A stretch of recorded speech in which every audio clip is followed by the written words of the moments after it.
Riot has just announced some exciting new changes that affects every single division of Valorant's esports, including a promotion and relegation system that many people have been begging for.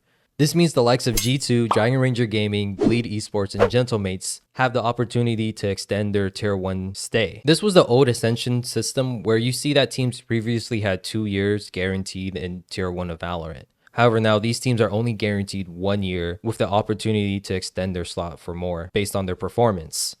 If an Ascension team makes it to champs by placing top 4 in their international league, they will automatically stay in Tier 1. But then you may be asking yourself, what if 2 Ascension teams make it to champs? Well, the one that has the better performance at the tournament will stay, while the other will still have a chance to compete in another Ascension tournament. If an Ascension team finishes in the top 8 of their regional league, then they will earn a chance to defend their spot in an Ascension tournament as well. Here, they can either re-earn their Tier 1 spot or fall down to challengers. Also, if they miss playoffs altogether, basically being the bottom 4 of the regional conference, then they will automatically be sent down to Challengers League as well. If both Ascension teams fail to keep their spot, then Riot will bring up 2 new teams into the league. This basically means that each region will cap out at 12 teams per year instead of the original 14 that was planned. There are some things I like and dislike about this new format, as well as questions I have.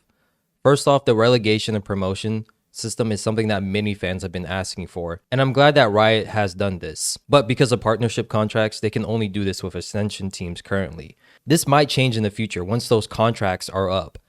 So those original 10 teams in each international league could be included in regulation and promotion. If anyone knows how long these contracts are supposed to be for, let me know down below. I know some people on Reddit are saying around the end of 2026 and the beginning of 2027 because it was a 4-year deal. Regardless, this new format does give the likes of G2, Bleed, Gentlemates, and Dragon Ranger Gaming the opportunity to extend their stay longer. I'm assuming past the 2-year mark if these and future challenger teams keep making it to champs or winning their Ascensions tournament. However, it does suck that they only have 1 year of promotion to make a name for themselves instead of 2. 1 year isn't that long in my opinion, especially since you're mainly going to be working with Tier 2 talent coming into Tier 1, and that transition could be very rough.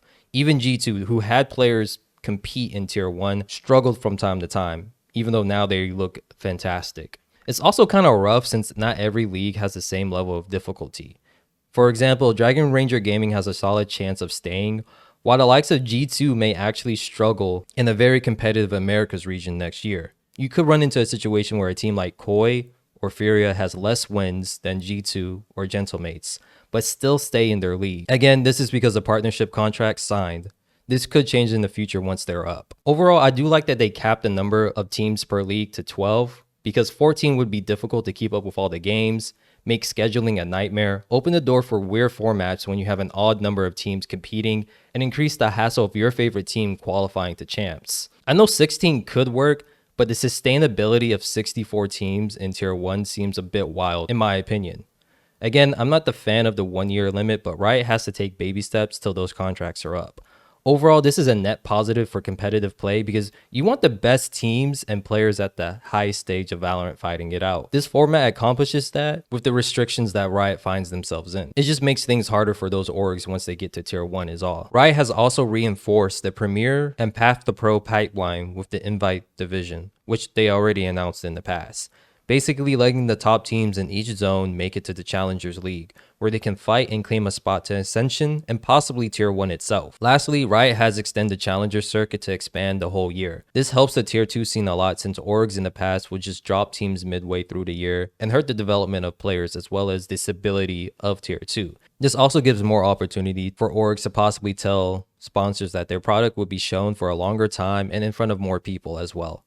Overall, these changes aren't perfect, but Riot is listening to feedback and creating a better system for both Tier 1 and Tier 2 Valorant. Let me know down below how you feel about these changes. But till then, stay safe and I'll be yapping in the next one.